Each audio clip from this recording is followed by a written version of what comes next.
శ్రీమహాగణాధిపతయే నమః. సరస్వత్యై నమః. శ్రీగురుభ్యో నమః. హరి ఓం. పూజా టీవీ ప్రేక్షకులకు కార్తీక మాస దివ్య శుభాకాంక్షలు తెలియచేస్తూ మూడవ రోజుగా కార్తీక మాస స్నాన మహిమను తెలియచేశారు స్కాంధ పురాణంలో. కార్తీక మాసంలో సూర్యుడు తులారాశిలో సంచరిస్తూ ఉంటాడు. చిలప నీళ్లలో కూడా గంగా భవాని నిక్షిప్తమై ఉంటుంది. తెల్లవారుజామున కార్తీక సోమవారము నాడు కానీ, కార్తీక మాసము అంతా కానీ, పౌర్ణమి నాడు కానీ ఏ రోజైనా తెల్లవారుజామునే స్నానం చేయాలి. చన్నీటి స్నానం అత్యంత శ్రేయస్కరమైనటువంటిది. ఒకవేళ అనారోగ్యం కలిగితే వేడినీళ్లు చేయవచ్చు. అవకాశం ఉన్నంత వరకు నదుల దగ్గర కానీ, బావుల దగ్గర కానీ పుణ్యమైనటువంటి ప్రదేశములందు స్నానం చేస్తే అఖండమైనటువంటి పుణ్య కలుగుతుంది. నీచమైనటువంటి జన్మలన్నీ తొలగిపోయి ఉత్తమమైనటువంటి జన్మలు కలుగుతాయి.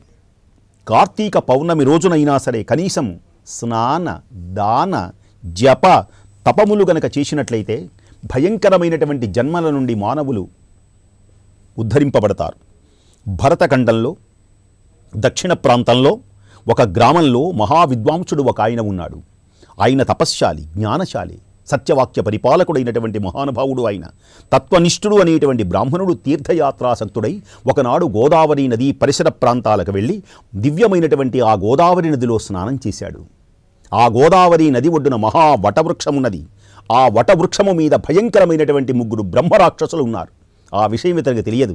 గోదావరి నదిలో స్నానం చేసి ఆపోహిష్టామయోభవ తాన ఊర్జేత ధాతన మఖేరణాయ చక్షసే యోవశివతమోరస తస్య భాజయతే హనః ఉశతీరివ మాతరః తస్మా అరంగమామవో యస్య క్షయాయ జన్మథ ఆపోజనయథాచనః.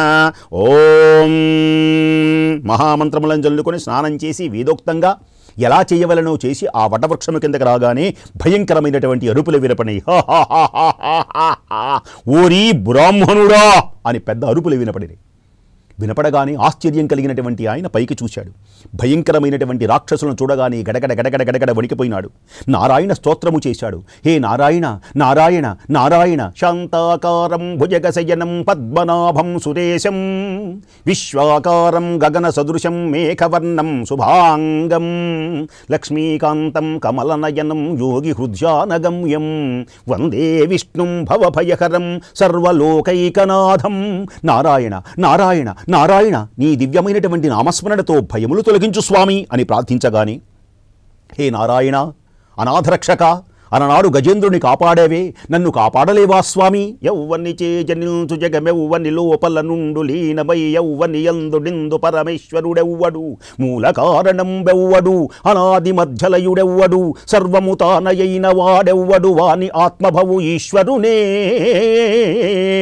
శరణంబు వేడెదన్.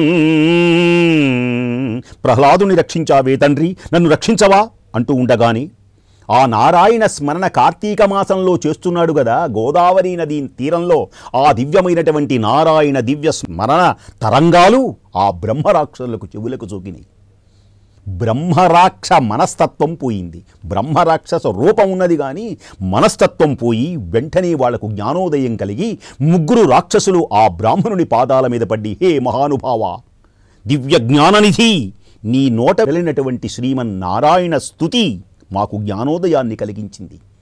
ఈ బ్రహ్మరాక్షస స్వరూపము నుండి కాపాడగలిగినటువంటి మహానుభావుడవు నువ్వు తప్ప మరొకరు లేరు అనేటువంటి భావన మాకు కలిగింది స్వామి. మేము పూర్వజన్మలో ఉత్తమమైనటువంటి జన్మ కలిగినా నీచమైన పనులు చేసి బ్రహ్మరాక్షసుడుగా మారాం. మీకెందుకు ఈ జన్మ కలిగింది అన్నాడు ఆ బ్రాహ్మణుడు. అప్పుడు చెప్పాడు, ఒక మొదటి రాక్షసుడు నాది ద్రావిడ దేశంలో అయ్యా. నేను మహాపండితుడు అనే గర్వాన్ని పొందాను. విద్య వలన వినయం కలగాలి, గర్వం కలగకూడదు. గర్వం పతనానికి హేతువు అహంకారం, వినయం అభివృద్ధికి కారణభూతమవుతుంది. కానీ గర్వించాను, బాటసారులను అమాయకులను దోచుకున్నాను, ధనాన్ని సంపాదించాను, పండితులను అవమానించాను, లుబ్ధుడనై ఏ దానము చెయ్యలేదు. అందుకని ఈ జన్మ కలిగింది. ఒకానొక దివ్యమైనటువంటి విశేషములలో రెండవ రాక్షసుడు అన్నాడట, నేను కూడా ఉత్తముడనే, కానీ చెడు సావాసాలు చేశాను.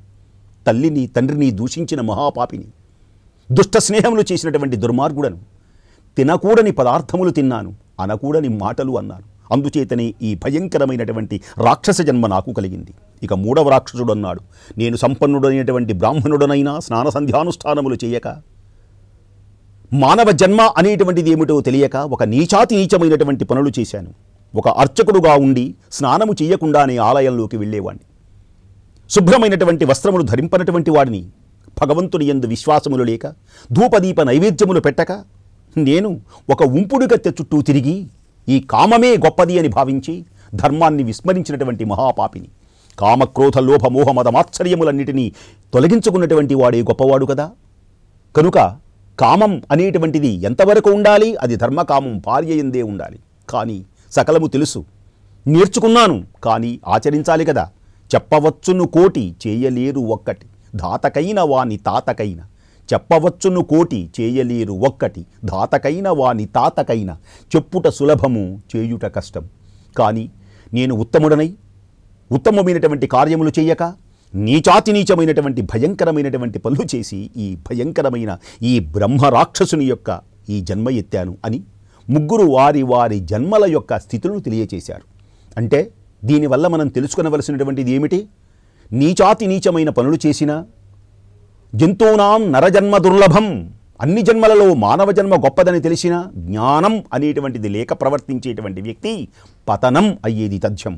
ఎంతటి గొప్పవాడైనా, ఎంతటి పండితుడైనా, ఎంతటి జ్ఞాని అయినా సరే అహంకారమును వీడి భగవంతుని యందు భక్తి విశ్వాసంలో ఉంచి కార్తీక మాసంలో స్నానం, దానం, దీపం ఇవి వెలిగించగలగాలి. అనగానే తపోనిష్ఠుడైనటువంటి ఆ విప్రుడు పిశాచ రూపంలో ఉన్నటువంటి బ్రహ్మరాక్షసులను చూసి, ఓ బ్రహ్మరాక్షసులారా, మీకు ఈ జన్మను కలగడానికి కారణాలు తెలియచేశారు. భయపడకండి. ఎంతటి ఘోరాతి ఘోర కృత్యములు చేసినా సరే ఈశ్వరుని యొక్క దివ్యనామంతో, కార్తీక మాస స్నానంతో, కార్తీక మాస దీప దర్శనంతో, ఈశ్వరనామంతో ఈ పాపములన్నీ పటాపంచలైపోతాయని భావించి ఆ ముగ్గురుని తీసుకొని వెళ్ళి గోదావరిలో స్నానం చేయించారు. మంత్రపూరితంగా స్నానం చేయించారు. అపవిత్ర పవిత్రోవ సర్వావస్థాంగతోపివ యస్మరేత్ పుండరీకాక్షం సబాహ్యాభ్యంతర శుచి. పుండరీకాక్ష పుండరీకాక్ష పుండరీకాక్షాయ నమః.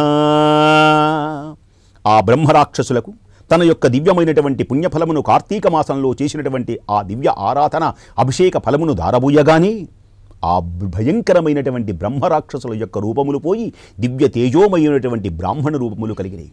వేదశాస్త్ర పారంగతులై ఉన్నటువంటి వారు మహానుభావులు పూర్వజ్ఞానం కలిగి సస్వరూపాన్ని పొంది ఈ బ్రాహ్మణుని పాదాల మీద పడ్డారు. మహానుభావ, మా అహంకారాన్ని తొలగించావు, పుణ్యంని మాకు కలిగించావు. ఇక నుంచి మేము ఈ పాపకార్యములు చెయ్యము, దివ్యమైనటువంటి ఈశ్వర ఆరాధన చేస్తాం, కార్తీక మాసంలో అఖండమైనటువంటి పుణ్యసంపద కలిగించుకుంటామని తెలియజేసి వారు ఉత్తమమైనటువంటి వైకుంఠ పదమును చేరారు. కార్తీక మాసంలో స్నానము చేసిన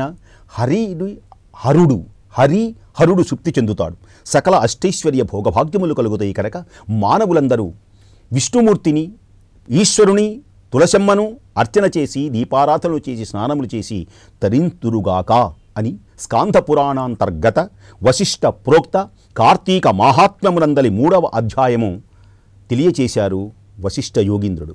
3వ అధ్యాయము సమాప్తము. ఇక 3వ రోజున కార్తీక పురాణ నిత్యపారాయణతో పాటు ఆచరింపవలసినటువంటి దాన ధర్మ జప తపాది విధులను మీకు తెలియచేస్తున్నాను. 3వ రోజు ఉప్పు కలిపినటువంటివి, ఉసిరికలు ఇవి భుజించకూడదు. ఉప్పు దానము చెయ్యాలి. ఈ 3వ రోజున పార్వతీదేవిని అర్చించాలి. అంబా శంభవి చంద్రమౌళి అబల అపర్ణా ఉమా పార్వతీ. అమ్మవారి ఆలయములోకి వెళ్ళి అమ్మవారిని అర్చన చెయ్యాలి. దీనివలన శక్తి కలుగుతుంది, సౌభాగ్యం కలుగుతుంది. మహాకాళి, మహాలక్ష్మి, మహాసరస్వతి దేవతాభ్యో నమః ఆర్జించినట్లయితే శక్తి సామర్థ్యములు కలిగి ఆనందముతో మానవులు సుఖ సంతోషములతో ఉంటారు. ఓం మంగళం, ఓంకార మంగళం, ఓం నమః శివాయ మంగళం.